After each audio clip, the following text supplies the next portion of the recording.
श्रावणपूर्वी श्री परमेश्वर मंदिर परिसर अतिक्रमणमुक्त कायमस्वरूपी उपाययोजनांची मागणी।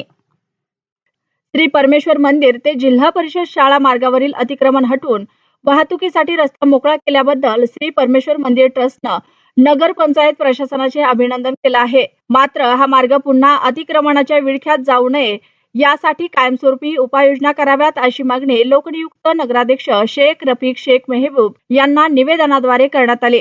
येत्या 12 ऑगस्ट पासून सुरू होणाऱ्या श्रावण महिन्यात मंदिरात विविध धार्मिक कार्यक्रम होणार असून तेलंगणा, विदर्भ, मराठवाडा, आंध्र प्रदेश व कर्नाटकातून मोठ्या संख्येने भाविक येणार आहेत। त्यामुळे मंदिर परिसरात वाहतूक कोंडी टाळण्यासाठी विशेष नियोजन करावे, तसेच पावसामुळे रस्त्यावर पडलेले खड्डे तातडीने बुजवावेत अशी मागणी करण्यात आली। यावेळी उपनगराध्यक्ष विनोद गुंडेवार, लेखापाल ज्ञानेश्वर चित्ते, लिपिक विठ्ठल शिंदे यांच्यासह नगरपंचायतीचे अधिकारी व कर्मचारी उपस्थित होते। निवेदनावर तहसीलदार तथा ट्रस्टच्या प्रसिद्ध अध्यक्षा सौ पल्लवी टेमकर, उपाध्यक्ष महावीरचंद्र श्रीमाळ, सचिव अनंता देवकते यांच्यासह ट्रस्ट पदाधिकारी व ग्रामस्थांच्या स्वाक्षऱ्या आहेत।